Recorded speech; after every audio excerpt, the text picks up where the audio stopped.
Hi hello DSC warriors. Notification వచ్చిన తర్వాత చదివేవాడు అభ్యర్థి మాత్రమే, కానీ నోటిఫికేషన్ రాకముందే సిద్ధంగా ఉండేవాడు విజేత. ఎస్ఎస్ బయాలజీకి స్వాగతం. నేను మీ సాంబశివ సార్. ఈరోజు మనము 10th క్లాస్ బయాలజీ నుంచి రెండో లెసన్ గురించి తెలుసుకుందాం. ఊపిరి పీల్చుకోవడం అంటే కేవలం ఆక్సిజన్ మాత్రం తీసుకోవడమా? మరి మనం పీల్చుకున్న ఆక్సిజన్ మన శరీరంలో ఏం పని చేస్తుంది? మనం తీసుకున్న ఆహారంలో శక్తి ఏ విధంగా విడుదలవుతుంది? ఈ ప్రశ్నలకు సమాధానాలు కావాలనుకుంటే ఈరోజు మనము శ్వాసక్రియ గురించి వివరంగా తెలుసుకుందాం. రైట్, మరి క్లాస్లోకి వెళ్ళే కంటే ముందు ఒక ప్రశ్న వేస్తా, మీకు కనుక ఆన్సర్ తెలిస్తే కామెంట్ చేయండి. ఓకే, శ్వాస తీసుకోవడము మరియు శ్వాసక్రియ రెండు ఒకటేనా? ప్రశ్న మరొకసారి, శ్వాస తీసుకోవడము మరియు శ్వాసక్రియ రెండు ఒకటేనా? ఓకే, మీకు కనుక తెలిస్తే ఆన్సర్ కామెంట్ చేయండి, లేదా క్లాస్ పూర్తిగా వింటే మీకు ఆన్సర్ లభిస్తుంది. రైట్, ఈరోజు మనం 10th క్లాస్ బయాలజీలో రెండవ లెసన్ గురించి ఇప్పుడు తెలుసుకుందాం. శ్వాసక్రియ గురించి తెలుసుకుందాం. మొదటి లెసన్ చాలా విజయవంతంగా 18 ఎపిసోడ్లుగా చేసుకున్నాం. ఓకే, ఇప్పుడు రెండో లెసన్ ఏంది? శ్వాసక్రియ, రెస్పిరేషన్ అని ఇంగ్లీష్లో పిలుస్తారు. ఓకే, ఇప్పుడు చూడండి, రెస్పిరేషన్ గురించి తెలుసుకుందాం. జీవులు ఏకకణ జీవులు మరియు బహుకణ జీవులు ఉంటాయి. జీవులు ఎన్ని రకాలంటే 2 రకాలు, ఏకకణ జీవులు, బహుకణ జీవులు. మరి చూడండి, ఏకకణ జీవులు అంటే ఏంది?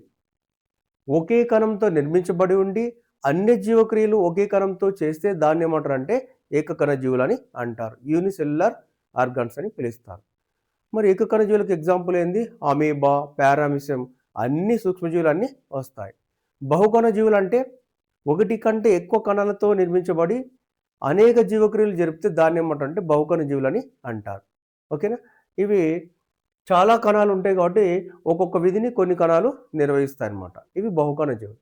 రైట్, చూడండి, జీవులు ఏకకణ జీవులైనా బహుకణ జీవులైనా సజీవంగా ఉండాలి అంటే, జీవించి ఉండాలంటే మనం ఏం చేయాలి? అవి చూడండి ఒకసారి.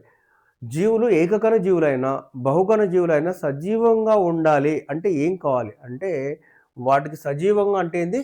జీవించి ఉండాలంటే వాటికి ఏం కావాలి? ఆహారం కావాలంట. జీవులు సజీవంగా ఉండాలంటే ఏం తీసుకోవాలి? ఆహారాన్ని తీసుకోవాలి. మరి ఆహారాన్ని తీసుకుంటే ఆహారం నుంచి ఏమొస్తుంది అంటే, ఆహారం నుంచి ఏమొస్తుందంటే శక్తి వస్తుంది. ఓకేనా, సజీవంగా ఉండాలంటే ఆహారం తీసుకోవాలి. ఆహారం నుంచి ఏమొస్తుంది? శక్తి వస్తుంది. మరి ఈ శక్తి ఆహారం నుంచి ఎలా వస్తుంది ఇది తెలుసుకుందాం. ఆహారం నుంచి ఎలా వస్తుంది అనేది ఇప్పుడు తెలుసుకుందాం. చూడండి, మనం పొందిన ఆహారము నుండి శక్తిని ఉత్పన్నము చేయడంలో శ్వాసక్రియ ప్రధాన పాత్ర వహిస్తుంది. అంటే మనము ఏదైతే ఆహారాన్ని పొందినామో ఆహారం నుంచి శక్తిని ఇచ్చే ప్రాసెస్ ఏంటంటే శ్వాసక్రియ అనమాట. ఓకే, అది ఇక్కడ ఉంచండి. శక్తి ఎలా వస్తుందంటే, మనము పొందిన ఆహారము నుండి శక్తిని ఉత్పత్తి చేయడంలో శ్వాసక్రియ ప్రధాన పాత్ర వహిస్తుంది. అంటే శ్వాసక్రియ ఏం చేస్తుంది? మనం తీసుకున్న ఆహారం నుంచి శక్తిని ఇస్తుంది, అది అనమాట. Okay, right. మరి శ్వాసక్రియ అంటే ఏంది? చూడండి, శ్వాసక్రియ అంటే ఆహారం యొక్క అంతిమ ఉపయోగానికి దారి తీస్తుంది. అంటే మనం తీసుకున్న ఆహారము చిట్ట చివర కణాలకు వెళ్ళి అక్కడ గ్లూకోజ్ విచ్ఛిన్నం చెంది శక్తిగా మారుతుంది. ఇది శ్వాసక్రియ అంటే. ఓకేనా, శ్వాసక్రియ అంటే చూడండి, మనం ఏదైతే ఆహారం తీసుకుంటున్నామో ఆహారము జీర్ణమయ్యి రక్తం ద్వారా కణాల దగ్గరికి వెళ్ళి అక్కడ విచ్ఛిన్నం చెంది శక్తిగా మారే ప్రాసెస్ని ఏమంటారంటే శ్వాసక్రియ అని పిలుస్తారు. చూడండి, శ్వాసక్రియ అంటే ఆహారం యొక్క అంతిమ ఉపయోగానికి దారితీసే ప్రాసెస్ని శ్వాసక్రియ అంటారు. ఓకేనా, రైట్. ఇప్పుడు దాని గురించి తెలుసుకుందాం. అసలు జీవులు శక్తిని ఎందుకు తీసుకోవాలి? శక్తి వల్ల ఉపయోగం ఏంటి? ఓకే, శక్తిని ఎందుకు తీసుకోవాలి జీవులు అంటే, అవి వాటి యొక్క వివిధ జీవక్రియలను నిర్వహించడానికి శక్తి అవసరం. శక్తి ఉంటేనే ఆ జీవుల యొక్క జీవక్రియలు నిర్వహిస్తూ వాటి యొక్క పనులు అన్నీ చేసుకుంటాయి. ఓకే, జీవక్రియలు అంటే అవి కూడా జీర్ణక్రియ జరుపుతాయి, తర్వాత పనులు చేసుకుంటాయి, తర్వాత ప్రత్యుత్పత్తి, పెరుగుదల, ఇవన్నీ రక్త ప్రసరణ, అవన్నీ జీవక్రియలు వస్తాయి అన్నమాట. శక్తి ఎందుకొరకు అవసరం అంటే, ఆ జీవుల యొక్క వివిధ జీవక్రియలు నిరంతరాయంగా జరపడానికి శక్తి అవసరం. మనకు కూడా శక్తి ఉంటేనే మనం ఆడుతాం, పాడుతాం, అన్ని పనులు చేసుకుంటాం. కాబట్టి శక్తి జీవక్రియల కొరకు అవసరం. చూడండి, ఇప్పుడు ఇదంతా శక్తి వచ్చే ప్రాసెస్‌నే ఏమని పిలుస్తారు అనేది ఇప్పుడు చూద్దాం. చూడండి, ఇప్పుడు ప్రస్తుతం శ్వాసక్రియని ఏమని పిలుస్తున్నాం మనం ఇప్పుడు?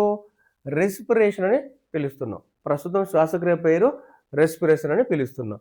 మరి ఈ పదం ఎలా వచ్చింది చూడండి. రెస్పిరేషన్ అనే పదము రెస్పైర్ అనే లాటిన్ పదం నుంచి వచ్చింది. ఆల్మోస్ట్ లాటిన్ వాళ్ళు, గ్రీక్ వాళ్ళు ఎక్కువ వీళ్ళే కనుక్కుంటారు కాబట్టి లాటిన్, గ్రీక్, ఫ్రెంచ్ ఈ పదాలు ఎక్కువ ఉంటాయి చూడండి. రెస్పిరేషన్ అనే పదము రెస్పైర్ అనే లాటిన్ పదం నుండి వచ్చింది. ఒక్కొక్కసారి ఈ సింపుల్ ప్రశ్నలు కూడా మనం మిస్ చేస్తుంటాం కాబట్టి ఏది వదలొద్దు. ఓకే, రెస్పిరేషన్ పదం రెస్పైర్ అనే లాటిన్ పదం నుంచి వచ్చింది. రాను రాను ఏమైంది, అది రెస్పిరేషన్గా మారింది. మరి లాటిన్ భాషలో రెస్పైర్ అంటే ఏంది? ఓకే, లాటిన్ భాషలో రెస్పైర్ అంటే పీల్చడము లేదా బ్రీత్ చేయడం. ఓకే, లాటిన్ భాషలో రెస్పైర్ అంటే పీల్చడం లేదా బ్రీత్ చేయడం అని గుర్తుంచుకోవాలి. ఇంత చిన్న బిట్లు ఒకప్పుడు ఇచ్చేటివి, ఇప్పుడు ఇచ్చేవారు కాదు. కానీ చెప్పలేం, ఒక్కొక్కసారి సులభమైనట్టు కూడా ఈజీగా మనం స్కిప్ చేస్తుంటాం కాబట్టి గుర్తుంచుకోవాల్సిందే. రెస్పైర్ అంటే ఏంటి? పీల్చడము లేదా బ్రీత్ చేయడం అని గుర్తుంచుకోవాలి. చూడండి, శ్వాస తీసుకోవడం అంటే ఏమిటి? శ్వాస తీసుకోవడం అంటే ఏమిటి ఇప్పుడు చూద్దాం. గాలిని లోపలికి తీసుకొని ఊపిరితిత్తుల వరకు తీసుకొని మళ్ళీ అక్కడి నుంచి గాలిని పంపితే దాన్ని ఏమంటారంటే శ్వాస తీసుకోవడం అని అంటారు. చూడండి, శ్వాస తీసుకోవడం అంటే ఉచ్ఛ్వాసం నిశ్వాసాలను ఏమంటారంటే శ్వాస తీసుకోవడం అని అంటారు. గాలిని లోపల తీసుకోవడం అంటే ఊపిరితిత్తుల వరకు తీసుకోవడము, మళ్ళీ ఊపిరితిత్తుల నుంచి బయటికి పంపడం. ఉచ్ఛ్వాస నిశ్వాసాలను ఏమంటారంటే శ్వాస తీసుకోవడం అని అంటారు. గుర్తుంచుకోవాలి. ఈ శ్వాస తీసుకోవడంలో ఎక్కడ దాకా ప్రాసెస్ ఉందంటే ముక్కు నుంచి ఊపిరితిత్తుల వరకు ఉన్న ప్రాసెస్ని ఏమంటారంటే శ్వాస తీసుకోవడం అని అంటారు. ఓకే, శ్వాస తీసుకోవడం అంటే గాలిని లోపలికి తీసుకోవడం ఉచ్ఛ్వాసం, బయటికి పంపడం నిశ్వాసం. అంటే ఉచ్ఛ్వాస నిశ్వాసాలను మాత్రమే శ్వాస తీసుకోవడం అని అంటారు. తర్వాత శ్వాసక్రియ అంటే ఏంది చూడండి. శ్వాసక్రియ అంటే మనం తీసుకున్న ఆహారము జీర్ణాశయం ద్వారా జీర్ణమై చిన్న ప్రేగులకు వెళ్ళి అక్కడ నుంచి రక్తం ద్వారా వివిధ కణాలకు గ్లూకోజ్ వెళ్తుంది. అక్కడ గ్లూకోజ్ ఆక్సిజన్ సమక్షంలో విచ్ఛిన్నం చెంది శక్తిగా మారే ప్రాసెస్ వరకుని ఏమంటారంటే శ్వాసక్రియ అని అంటారు. ఓకేనా, శ్వాసక్రియ అంటే చూడండి, కణాలలో ఆహారము విచ్ఛిన్నమై శక్తి విడుదల కావడంను ఏమని పిలుస్తారు? శ్వాసక్రియ అని పిలుస్తారు. శ్వాసక్రియ అంటే చూడు, కణాలలో ఆహారము విచ్ఛిన్నమై కణ శ్వాసక్రియ జరిగి శక్తి విడుదల అయ్యే ప్రాసెస్ని ఏమంటారంటే శ్వాసక్రియ అని పిలుస్తారు. కాబట్టి శ్వాస తీసుకోవడం అంటే ముక్కు రంధ్రాల నుంచి ఊపిరితిత్తుల వరకు తీసుకొని వదిలేదాన్ని శ్వాస తీసుకోవడం అంటారు. కానీ శ్వాసక్రియ అంటే ఆ ఊపిరితిత్తుల నుంచి మొత్తం కణజాలాల నుంచి కణాల దగ్గరికి వెళ్ళి కణాలలో విచ్ఛిన్నం చెంది శక్తిగా మారే వరకు ఉన్నదాన్ని ఏమంటారంటే శ్వాసక్రియ అని అంటారు. శ్వాసక్రియలో శ్వాస తీసుకోవడం ఒక భాగం. ఓకేనా, రైట్. శ్వాసక్రియ అంటే ఇది కణాలలో ఆహారం విచ్ఛిన్నం జరిగి శక్తి విడుదలయ్యే ప్రాసెస్ని శ్వాసక్రియ అని పిలుస్తారు. చూడండి, ఈ ఇప్పుడు పిలుస్తున్నటువంటి శ్వాసక్రియను 14వ శతాబ్దం వరకు ఏమని పిలిచేవారు అంటే పీల్చడంగా పిలుస్తున్నారు అంతే. 14th సెంచరీ వరకు మనం ఇప్పుడు ఏదైతే శ్వాసక్రియను పిలుస్తున్నామో దాన్ని 14th సెంచరీ వరకు ఏమని పిలిచేవారు అంటే పీల్చడంగా పిలిచేవారు, బ్రీత్ అని పిలిచేవారు. కానీ 14th సెంచరీ తర్వాత చూడండి, 14వ శతాబ్దం తర్వాత ఆ పీల్చడం బదులు ఏమొచ్చింది? శ్వాసక్రియ వచ్చింది. ఇప్పుడు క్వశ్చన్ ఇలా అడిగితే చెప్పండి, శ్వాసక్రియను 14th సెంచరీ కంటే ముందు ఏమని పిలిచేవాళ్ళు అంటే పీల్చడంగా పిలిచేవాళ్ళు. 14th సెంచరీ తర్వాత పీల్చడానికి ఏమని పిలిచేవారు? శ్వాసక్రియ అని పిలిచారు. ఇది గుర్తుంచుకోవాలి. 14th సెంచరీ కంటే ముందు పీల్చడం, 14th సెంచరీ తర్వాత శ్వాసక్రియ అని గుర్తుంచుకోవాలి. దీనికి 14వ శతాబ్దం తర్వాత శ్వాసక్రియ అనే పేరు వాడుకలోకి వచ్చింది. చూడండి, గాలి అనేది అనేక వాయువుల మిశ్రమం. చూడండి, గాలి అనేది ఒక స్టేట్మెంట్. చూడండి, గాలి అనేది అనేక వాయువుల మిశ్రమం అని తెలియకంటే ముందే శ్వాసక్రియ గురించి శాస్త్రవేత్తలు ఆలోచించసాగారంట. చూడండి, గాలి అనేది అనేక వాయువుల మిశ్రమం అనే విషయం తెలియకంటే ముందే శాస్త్రవేత్తలు శ్వాసక్రియ అనే భావనను ఆలోచన చేస్తున్నారంట. ఓకే, గాలి అనేక వాయువుల మిశ్రమం అని తెలియక పూర్వమే శ్వాసక్రియ అన్న భావన గురించి శాస్త్రవేత్తలు ఆలోచించారు. చూడండి, ప్రారంభంలో గాలి ఒకే పదార్థం అని భావించేవాళ్ళు. ఎప్పుడు? గాలి అనేక వాయువుల మిశ్రమాన్ని తెలియకంటే ముందు గాలి అంటే ఒకే పదార్థము అని భావించేవారు. గాలి అంటే గాలి అంతే. గాలిలో ఏమేమి వాయువులు ఉంటాయనే విషయం తెలియదు. కాబట్టి గాలి అంటే అంతా కలిసి గాలి అని భావించేవారు. తర్వాత గాలి అనేక వాయువుల మిశ్రమం అని తెలుసుకున్నారు. ఇప్పుడు చూద్దాం, గాలి అనేక వాయువుల మిశ్రమం అంటే ఏంటి? మీరు ఎంతవరకు తెలుసో మీకు గనుక కామెంట్ చేయండి. గాలి అనేక వాయువుల మిశ్రమం అంటే వివిధ వాయువులు అన్ని కలిసి గాలిని ఏర్పాటు చేస్తాయి. ఓకేనా? గాలి అంటే ఒకే పదార్థం కాదు, వివిధ వాయువులు కలిసి గాలిని ఏర్పరుస్తాయి. వివిధ వాయువులు కలిసి గాలిని ఏర్పరుస్తాయి. చూడండి, గాలిలో ఏమేమి ఉంటాయంటే నైట్రోజన్ ఉంటుంది, 78% నైట్రోజన్ ఉంటుంది. తర్వాత ఆక్సిజన్ ఉంటుంది, 21% ఉంటుంది. ఆర్గాన్ ఉంటుంది, కార్బన్ డైఆక్సైడ్ 0.03 ఉంటుంది. ఇతర వాయువులు ఇంకా తక్కువ పరిమాణంలో ఉంటాయి, జడవాయువులు ఉంటాయి, నియాన్ అటువంటి. చూడండి, గాలి అనేక వాయువుల మిశ్రమం అంటే వివిధ వాయువులు అన్నీ కలిసిన దాన్నే గాలి అని పిలుస్తారు. ఆ వాయువులు ఏమేమి ఉంటాయి గాలి అంటే? Nitrogen, oxygen, organ, carbon dioxide, ఇతర ఇంకా కొన్ని వాయువులు తక్కువ పరిమాణంలో ఉంటాయి. ఇవన్నిటిని మిశ్రమాన్ని గాలి అనేక వాయువుల మిశ్రమాన్ని పిలుస్తారు. ఈ విషయం తెలియకుండా ముందే శ్వాసక్రియ గురించి శాస్త్రవేత్తలు ఆలోచన చేస్తూ ఉండేవారంట. ఓకే, ఇప్పుడు శ్వాసక్రియను చూడండి. శ్వాసక్రియ గురించి ప్రధానంగా ఎప్పటి నుంచే మనకు బాగా పరిశోధనలు జరిగాయి అంటే 14th సెంచరీ నుంచే జరిగినాయి. అందుకనే కదా 14th సెంచరీ తర్వాత శ్వాసక్రియ అనే పేరు వచ్చింది. చూడండి, శ్వాసక్రియను 14వ శతాబ్దంలో ఏమని పిలిచేవాళ్ళంటే, శ్వాసక్రియను వాయు ప్రసార మార్గంగా, అంటే గాలి వెళ్తుంది కాబట్టి శ్వాసక్రియను ఏమని పిలిచేవాళ్ళంటే వాయు ప్రసార మార్గంగా పిలిచేవాళ్ళు. అలాగే ఉష్ణాన్ని ఉత్పత్తి చేసే మార్గంగా పిలిచేవారు. ఉష్ణాన్ని ఉత్పత్తి చేసే ప్రక్రియ పిలిచారు. అంటే శ్వాసక్రియలో ఏమవుతుంది? ఉష్ణం విడుదలవుతుంది. ఓకే, వాయు ప్రసార మార్గంగా, ఉష్ణాన్ని ఉత్పత్తి చేసే ప్రక్రియ, వైద్య పరిభాష పదంగా ఉపయోగించేవారంట. ఇది గుర్తుంచుకోవాలి. 14వ శతాబ్దంలో శ్వాసక్రియ గురించి ఏమని భావించేవాళ్ళని ఈ 3 స్టేట్మెంట్లు కాకుండా ఇంకో కొత్త స్టేట్మెంట్ యాడ్ చేసి ఇందులో లేనిది అదని అడగవచ్చు. కాబట్టి ఈ 3 బైహార్ట్ చేయాల్సిందే. 14వ శతాబ్దంలో శ్వాసక్రియని ఏమని పిలిచేవాళ్ళు అంటే, శ్వాసక్రియను వాయు ప్రసార మార్గంగా పిలిచేవాళ్ళు, ఉష్ణాన్ని ఉత్పత్తి చేసే ప్రక్రియ పిలిచేవాళ్ళు, వైద్య పరిభాష పదంగా పిలిచేవారు. ఓకే, ఇది గుర్తుంచుకోవాలన్నమాట. నెక్స్ట్ 18వ శతాబ్దంలో, కరెక్ట్ 4 శతాబ్దాల తర్వాత 18వ శతాబ్దంలో జోసెఫ్ ప్రిస్ట్లే, లెవోయిజర్ అని 2 శాస్త్రవేత్తలు వాయువుల మీద బాగా ప్రయోగాలు చేస్తారు. మీకు తెలుసు, జోసెఫ్ ప్రిస్ట్లే 1774లో ఆక్సిజన్ కనుక్కుంటాడు, లెవోయిజర్ 1775లో దానికి పేరు పెడతాడు. కాబట్టి ఎప్పుడు అది అంటే 18వ శతాబ్దంలో అన్నమాట. జోసెఫ్ ప్రిస్ట్లే, లెవోయిజర్లు వాయు ధర్మాలు, అంటే ఉదాహరణకు ఆక్సిజన్ ఉందనుకోండి, ఆక్సిజన్ యొక్క లక్షణాలు ఎలా ఉంటుంది, అది మండించే గుణమా అట్లా. తర్వాత వాయు ధర్మాలు, కార్బన్ డైఆక్సైడ్ యొక్క ధర్మాలు, అట్లా వాయువుల ధర్మాలు, వాయు వినిమయం, అంటే మొక్కలలో వాయు వినిమయం ఏ విధంగా జరుగుతుంది, శ్వాసక్రియలో ఏ వాయువుని తీసుకుంటాయి, కార్బన్, తర్వాత కిరణజన్య సమీకరణలు ఏ వాయువుని తీసుకుంటాయి, ఏ వాయువుని వదులుతాయి, ఆ వాయువుల వినిమయానికి ఎవరు తోడ్పడతారు, పత్రరంధ్రాలు, లెంటి సెల్స్, ఇవన్నిటి గురించి పరిశోధన చేస్తారు. ఎవరు? Joseph ప్రిస్ట్లే, Lavoisier. శ్వాసక్రియల గురించి చూడండి, ఈ 3 గురించి ప్రయోగాలు చేస్తారు. జోసెఫ్ ప్రిస్ట్లే, లెవోయిజర్లు 18th సెంచరీలో వాయు ధర్మాలు, తర్వాత వాయువుల వినిమయము మరియు శ్వాసక్రియల గురించి ప్రయోగాలు, సమగ్ర పరిశోధనలు చేస్తారు.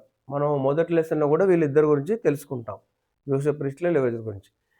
18వ శతాబ్దంలో జోసెఫ్ ప్రిస్ట్లే, లెవోయిజర్లు వాయు ధర్మాలు, వాయు వినిమయం మరియు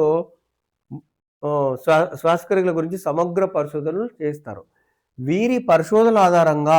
వీరిద్దరు చేసిన పరిశోధనల ఆధారంగా మానవుడిలో వాయు మార్పిడి గురించి తెలుసుకోగలిగారు. ఎవరు?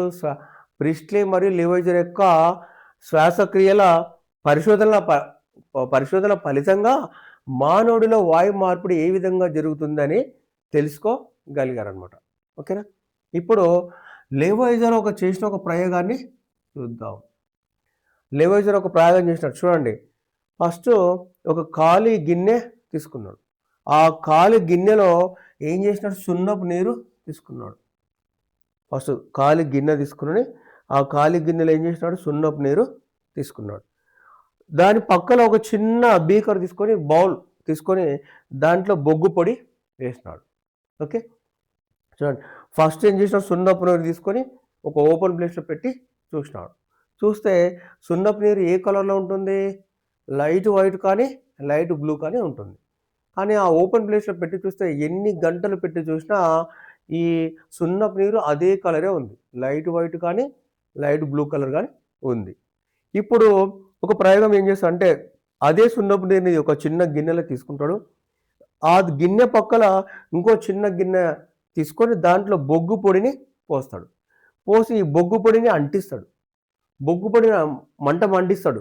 మండించినప్పుడు ఆ బొగ్గు పొడి నుంచి ఒక వాయువు వస్తుంది. ఆ వాయువు వచ్చేటప్పుడు దానిపైన ఏం చేస్తాడు, గంట జాడిని మోస్తాడు. ఎందుకంటే ఇక్కడ బొగ్గు పొడి నుంచి వచ్చిన వాయువు బయటికి ఓపెన్ ప్లేస్లోకి పోకుండా అది ఎక్కడికి వెళ్ళాలి, సున్నపు నీరులోకి వెళ్ళాలి. ఆ విధంగా గంట జాడిని మూస్తాడు. మూస్తే కొద్దిసేపు తర్వాత ఈ సున్నపు నీరు ఎలా మారిందంటే తెల్లగా పాల వలె మారింది, నురుగా వచ్చింది. అప్పుడు దాకా ఈ వాయువు రాకముందు ఎలా ఉంది, ఏ మార్పు చెందక అదే కలర్లో ఉంది. ఎప్పుడైతే ఈ బొగ్గు పొడిని మండించినప్పుడు అందు నుంచి ఒక వాయువు వచ్చి ఆ సున్నపు నీరుని తెల్లగా పాల వలె మార్చింది. ఆ మార్చినాక దానికి ఏమని పేరు పెట్టాడంటే స్థిరమైన గాలి లేదా ఫిక్స్డ్ ఎయిర్ అని పిలిచాడు. తను ఎవరు, లెవోయిజర్ ఫిక్స్డ్ ఎయిర్ అని పిలిచాడు. స్థిరమైన గాలి లేదా బొగ్గు పులుసు వాయువు అని పిలిచారు కొంతమంది. ఎందుకు బొగ్గు పులుసు వాయువు అంటే బొగ్గుని మండించడం వలన వచ్చింది కాబట్టి దాని పేరు బొగ్గు పులుసు వాయువు అని పిలిచారు. తర్వాత ఇతని స్థిరమైన వాయువు ఫిక్స్డ్ ఎయిర్ అని పిలిచాడంటే బొగ్గులో ఒక వాయువు ఫిక్స్డ్గా ఉంది, స్థిరంగా ఉంది, దాన్ని మండిస్తేనే బయటికి వచ్చినప్పుడు మాత్రమే వస్తుంది, లేదంటే అలాగే స్థిరంగా ఉంటుంది. కాబట్టి బొగ్గులో ఉండే వాయువుని ఏమని పిలిచాడంటే స్థిరమైన వాయువు లేదా బొగ్గు పులుసు వాయువు అని పిలిచాడు. ఇదే తర్వాత కార్బన్ డైఆక్సైడ్గా నామకరణం చేయబడింది అనమాట.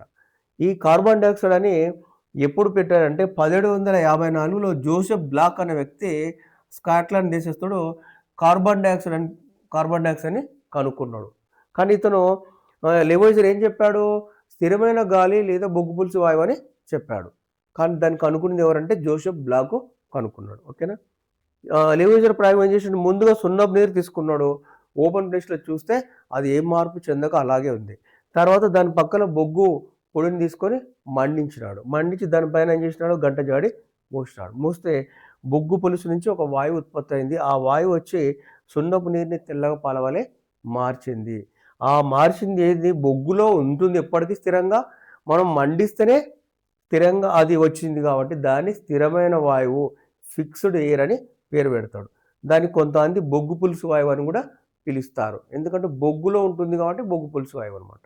ఈ విధంగా దానికి ఆ పేరు వచ్చింది. తర్వాత 1754లో ఈ స్థిరమైన వాయువుకే కార్బన్ డైఆక్సైడ్ అని జోసెఫ్ బ్లాక్ చెప్తాడు. ఇతను మరిన్ని పరిశోధనలు చేసి దాని పేరు కార్బన్ డైఆక్సైడ్ అని పేరు పెడతాడు అనమాట. కాబట్టి కార్బన్ డైఆక్సైడ్ కనుక్కునేది ఎవరంటే జోసెఫ్ బ్లాక్ అని గుర్తుంచుకోవాలి. ఏ సంవత్సరంలో, 1754లో. ఓకేనా, ఇది గుర్తుంచుకోవాలి. లెవోయిజర్ నిర్వహించిన రెండవ ప్రయోగం గురించి తెలుసుకుందాం. చూడండి, ముందుగా ఒక చిన్న బౌల్ తీసుకొని అందులో పాస్పరస్ను ఉంచుతాడు. పాస్పరస్ను ఉంచి ఏం చేస్తాడు, మండిస్తాడు. చూడండి, పాస్పరస్ మంచిగా కాంతివంతంగా మండుతుంది. ఓకే, ఈ పాస్పరస్ కాంతివంతంగా మండేటప్పుడు దానిపైన ఒక గంట జాడి మూస్తాడు. గంట జాడి మూసినప్పుడు పాస్పరస్ అలాగే మండుతూ ఉంది. అంటే పాస్పరస్ మండడానికి ఏదో ఒకటి గాలిలో ఉండే ఒక వాయువు తోడ్పడుతుందని ఇతను ఊహిస్తాడు. చూడండి, ఆ ఊహలన్నిటినీ చూసుకుంటూ లాస్ట్కి ఆ ఏదో గాలి పేరు పెడతాడు. చూడండి, పాస్పరస్ గంట జాడిలో బాగా మండుతున్నప్పుడు గాలిలో ఉన్న ఏదో ఒక నిర్దిష్ట పదార్థం దానితో కలుస్తుందని భావిస్తాడు.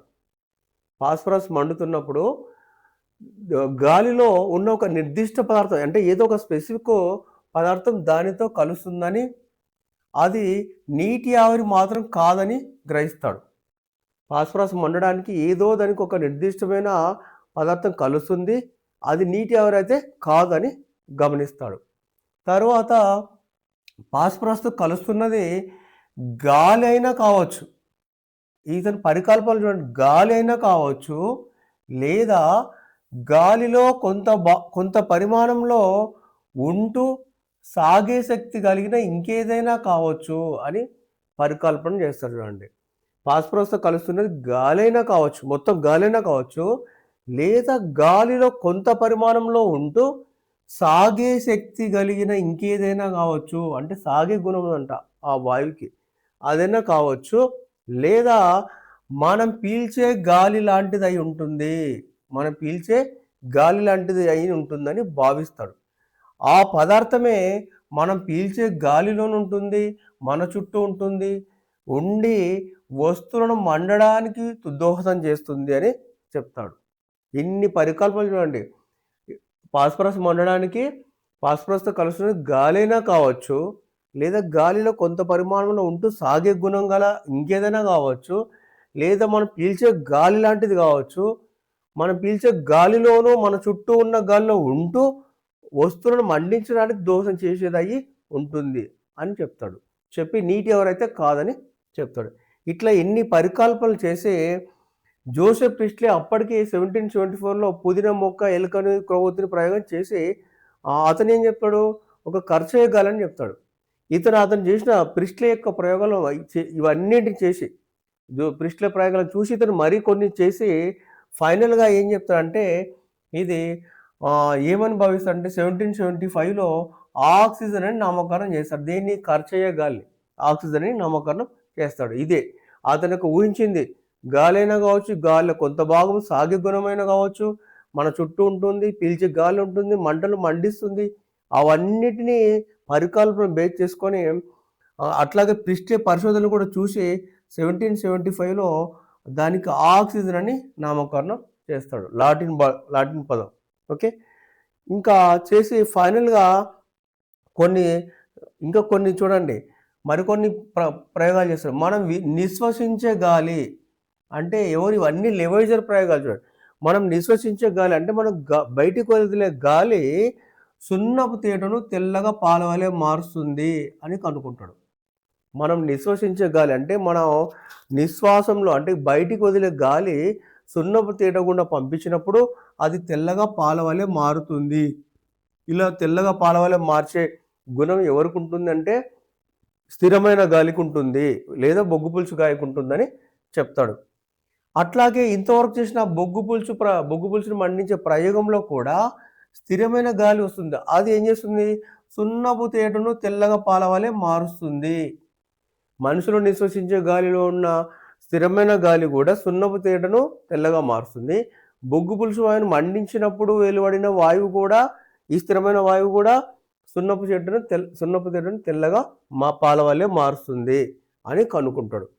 ఇంకా లోహాలను మండించినప్పుడు వెలువడే వాయువులు సున్నపు తేటను తెల్లగా పాల వలె మార్చవు అని కనుక్కుంటాడు. లోహాలను మండించినప్పుడు వెలువడే వాయువులు సున్నపు తేట గుండా పంపించినప్పుడు ఆ సున్నపు తేట ఎలాంటి మార్పులు చెందవు. కాబట్టి ఇతను ఏం చెప్తా అంటే, సున్నపు తేటను ఏదైతే తెల్లగా పాల వలె మారుస్తుందో అది స్థిరమైన వాయువు లేదా బొగ్గు పులుసు వాయువు అని ఇతను చెప్తాడు. దీన్నే తర్వాత జోసెఫ్ బ్లాక్ కార్బన్ డైఆక్సైడ్ అని పేరు పెడతాడు. ఓకే, ఈ ప్రయోగాల ద్వారా ఏం చెప్తాడు? సున్నపు తేటను పాల వలె మార్చేది స్థిరమైన వాయువు అని చెప్తాడు. మార్చి లోహాలు మండిస్తే వెలువడే వాయువులు మాత్రం సున్నపు తేటను తెల్లగా పాల వలె మార్చవని చెప్తాడు. ఈ ప్రయోగాల ద్వారా శ్వాసక్రియ పైన ఒక తుది నిర్ణయానికి వస్తాడు, తుది ముగింపుకు వస్తాడు. ఎవరు? లెవైజర్. ఎక్కువ శ్వాసక్రియ పైన ప్రయోగం చేసింది ఎవరంటే లెవైజర్ అని వచ్చాడు మన పాఠంలో. కాబట్టి ఎక్కువ ఇతను గుర్తుంచుకుంటే చాలు. ప్రయోగాల ద్వారా ఎన్ని ప్రయోగాలు చూడండి. మనిషి వదిలే స్థిరమైన గాలి తెల్లగా పాల వలె మారుస్తుంది, బొగ్గు నుంచి వచ్చే స్థిరమైన వాయువు తెల్లగా పాల వలె మారుస్తుంది, లోహాల నుంచి వచ్చేది మాత్రం మార్చదు అని చెప్తాడు. అట్లాగే ఫాస్ఫరస్ మండడానికి ఏమేమి అవసరం పడతాయి? ఆక్సిజన్ ఉపయోగపడుతుందని చెప్తాడు. రకరకాల ప్రయోగాలు చేస్తాయి. ఓకే, ఇతను ఆక్సిజన్ కార్బన్ డైఆక్సైడ్ రెండింటి మీద ప్రయోగం చేసి శ్వాసక్రియ పైన ఒక తుది ముగింపుకు వస్తాడు. ఎవరు? లెవైజర్. ఇంకేం చెప్తాడంటే ఫైనల్గా మనం పీల్చే గాలి అంటే ఏంది? అతను ఇంకా అప్పుడు ఆక్సిజన్ పేరు పెట్టలేదు. మనం పీల్చే గాలి ఏంది? ఆక్సిజన్. పీల్చే గాలి ఎక్కడికి వెళ్తుందంటే ఊపిరితిత్తుల్లోకి వెళ్తుంది. పీల్చే గాలి ఊపిరితిత్తులకు వెళ్ళి ఊపిరితిత్తులు ఆ పీల్చే గాలిని పూర్తిగా వినియోగించుకొని స్థిరమైన గాలిగా మారుతుంది అని చెప్తాడు. ఎవరు చెప్తాడు ఇదంటే? లెవైజర్. ఇక్కడ శాస్త్రవేత్తలు ఎక్కువ లేరు, లెవైజర్ ఒక్కడు ఉన్నాడు కాబట్టి ఈజీగా గుర్తుపెట్టుకోవచ్చు. ఓకే, మనం పీల్చే గాలి ప్రస్తుతం ఆక్సిజన్ అంటున్నాం, ఇది ఊపిరితిత్తుల్లోకి వెళ్ళి అక్కడ పూర్తిగా వినియోగించుకోబడి అక్కడ ఏమి ఏర్పడుతుంది కొత్తగా అంటే స్థిరమైన గాలి ఏర్పడుతుంది, స్థిరమైన గాలిగా మారుతుందని చెప్తాడు. పీల్చే గాలి ఊపిరితిత్తులకు వెళ్ళి వినియోగించుకోబడి స్థిరమైన గాలిగా మారుతుందని చెప్తాడు. చెప్పి ఒక నిర్దిష్టమైన అవగాహనకు వస్తాడు. అంటే ఆయనకు స్పష్టత వచ్చింది. ఇంకా శ్వాసక్రియ అంటే ఏంది? ఆక్సిజన్ తీసుకోవడం, కార్బన్ డైఆక్సైడ్ వదలడం, ఇంచుమించు వచ్చిందనమాట. నిర్దిష్టమైన అవగాహనకు వచ్చాడు. ఇంకా ఇంకొక విషయం ఏం చెప్తా అంటే పీల్చే గాలి ఎంత పరిమాణంలో తీసుకుంటామో ఆ ఊపిరితిత్తులు అదంతాని ఉపయోగించుకొని అంతే పరిమాణంలో స్థిరమైన గాలిని విడుదల చేస్తాయని చెప్తాడు. చూడండి, పీల్చే గాలి ప్రస్తుతం ఆక్సిజన్ అంటున్నాం కదా, పీల్చే గాలి ఎంత పరిమాణంలో తీసుకుంటే అంటే ఉదాహరణకు 5 లీటర్లు తీసుకుంటే ఆ 5 లీటర్ల ఊపిరితిత్తులు వినియోగించుకొని అంతే స్థాయి అంటే 5 లీటర్ల స్థిరమైన గాలిని విడుదల చేస్తాయి, కార్బన్ డైఆక్సైడ్ని విడుదల చేస్తాయని చెప్తాడు ఇతను. ఓకే, 5 లీటర్ల పీల్చే గాలిని ఉపయోగించుకొని ఊపిరితిత్తులు 5 లీటర్ల కార్బన్ డైఆక్సైడ్ని లేదా పీల్చే గాలి స్థిరమైన గాలిని వదులుతాయని చెప్తారనమాట. ఓకే, రైట్, అది గుర్తుంచుకోవాలి. తర్వాత లెవైజర్ అనేక పరిశోధనలు చేసి ఆయన పరిశోధనలు మిగతా వాళ్ళకు చాలా ఉపయోగపడతాయి. అనేక పరిశోధనలు చేసి వెళ్ళిపోతే ఆ తర్వాత అతని పరిశోధనల ఆధారంగా మరికొంతమంది అతను కొనసాగించిన ప్రయోగాలను మరింత చేసి లాస్ట్కి శ్వాసక్రియ గురించి ఒక వివరంగా తెలుపుతారనమాట. నెక్స్ట్ లెవైజర్ తర్వాత ఇతను ఒక్కడు గుర్తుంచుకోవాలి మనం. శ్వాసక్రియలో లెవైజర్ ఒక్కడు, తర్వాత ఇతను జాన్ డాబర్ అనేది కూడా గుర్తుంచుకోవాలి. ఓకే, 19వ శతాబ్దం మధ్యకాలం నాటికి ఇది గుర్తుంచుకోవాలి. 19th century middle time, 19th century శతాబ్దం మధ్యకాలం చెందిన ఒక రసాయన శాస్త్రవేత్త ఎవరు? జాన్ డాపర్. రసాయన శాస్త్రవేత్త జాన్ డాపరు ఒక పుస్తకం రాస్తాడు. ఆ పుస్తకం పేరు మానవ శరీర ధర్మశాస్త్రం, హ్యూమన్ ఫిజియాలజీ. మానవ శరీర ధర్మశాస్త్రంలో శ్వాసక్రియ గురించి కొన్ని విషయాలు చెప్తాడు. ఎవరు? జాన్ డాపర్. ఇతను రసాయన శాస్త్రవేత్త. ఆయన పుస్తకం పేరు మానవ శరీర ధర్మశాస్త్రం, హ్యూమన్ ఫిజియాలజీ. దీంట్లో శ్వాసక్రియ గురించి కొన్ని విషయాలు చెప్తాడు, అవి గుర్తుంచుకోవాలి. ఫస్ట్ చూడండి, జీవులు గ్రహించే పదార్థాలలో దహనము చెందడానికి అంటే శ్వాసక్రియ జరపడానికి వీలైన నీరు, ఆక్సిజన్ ప్రధానంగా ఉంటాయి. అంటే మనం ఏవైతే ఆహారాన్ని తీసుకుంటామో శక్తి కొరకు ఆహార పదార్థాల్లో ఏముంటాయి అంటే దహనం చెందడానికి, శ్వాసక్రియ జరగడానికి ఏమేమి అవసరం? నీరు, ఆక్సిజన్ కూడా ఆ పదార్థాలే ఉంటాయి. అంటే మనం తీసుకునే ఆహారంలోనే ఉంటాయని చెప్తాడు. జీవులు గ్రహించే పదార్థాలలో దహనం చెందడానికి, దహనం అంటే శ్వాసక్రియనే చెందడానికి వీలైన నీరు, ఆక్సిజన్ కూడా ఆ పదార్థాల్లో ఉంటాయి అని చెప్తాడు. ఇవన్నీ అంటే ఏంది? నీరు, ఆక్సిజన్ అనేది ఒకదానిపై ఒకటి ఆధారపడి అనేక చర్యల వల్ల భౌతికంగా జీవక్రియలు జరుగుతాయి అని చెప్తాడు.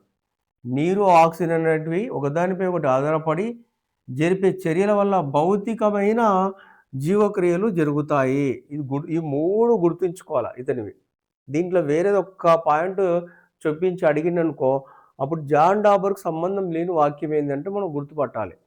ఓకే, లేదా 3 వేరే వచ్చి ఇదొక్క పాయింట్ దాంట్లో పెడితే కూడా ఇందులో జాన్ డాబర్ చెప్పిన ఒక విషయాన్ని గుర్తించినట్టు కూడా గుర్తుపెట్టుకోవాలి. కాబట్టి గుర్తుంచుకోవాలి.